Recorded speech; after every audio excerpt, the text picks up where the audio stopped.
Hey everybody, it's Tony.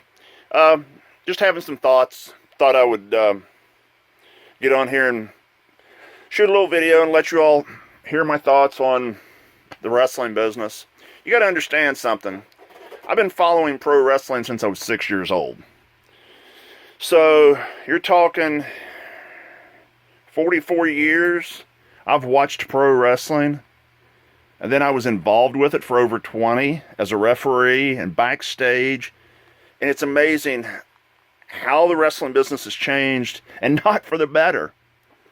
I see talent out there today that have no gimmick. They have really no skills. All they can do is go wear trunks and flip around like a little beach ball. Looks like watching a fish out in the ocean.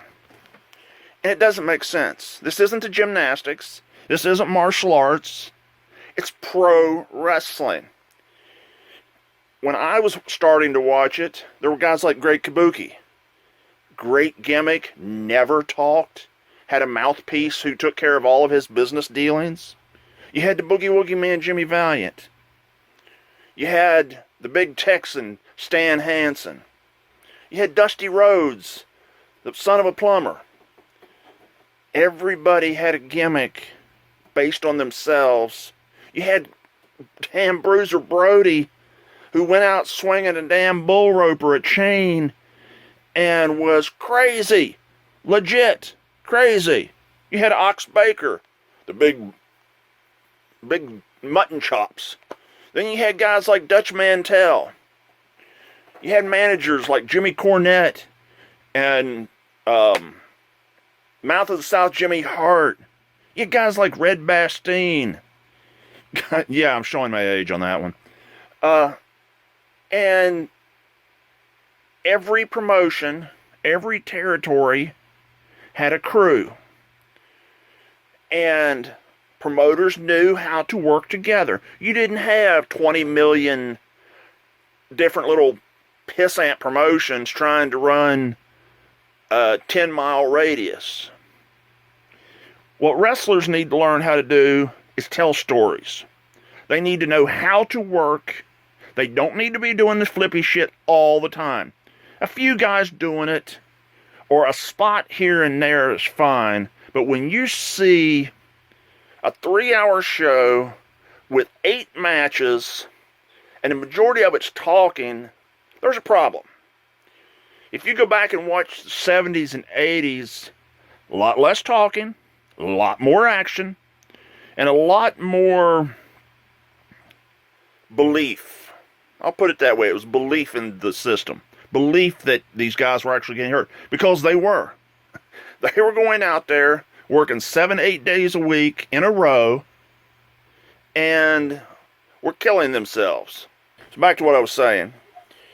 And pro wrestling has changed so much that we've lost the philosophy of storytelling. Good guys versus bad guys. Being politically correct is more important than going out and suspending belief. Everybody, when I was growing up, loved magic. They loved the movies. They loved believing, for whatever time they were watching it, that it was something big was going to happen. I think promoters need to quit fighting with each other. I think that they need to get the hell away from this sports entertainment bullshit that they're putting out and go back. You can't put the genie back in the bottle.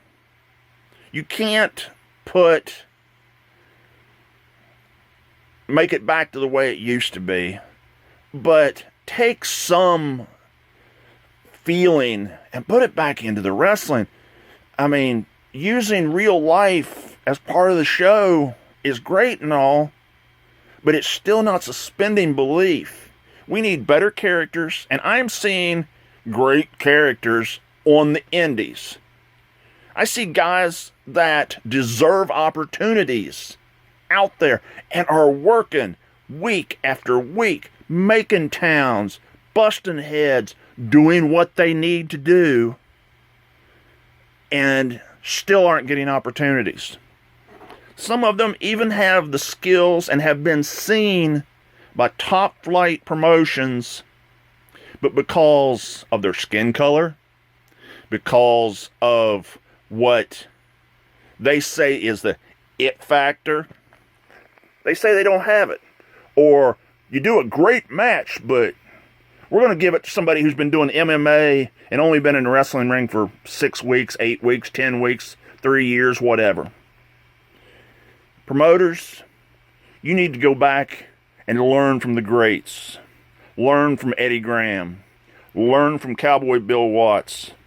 Learn from the Von Erichs. Learn from the Crockett's.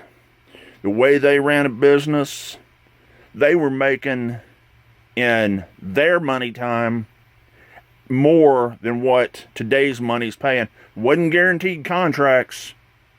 It wasn't all this other crap that you're doing today. It was telling good stories and using good psychology to build characters and develop talent.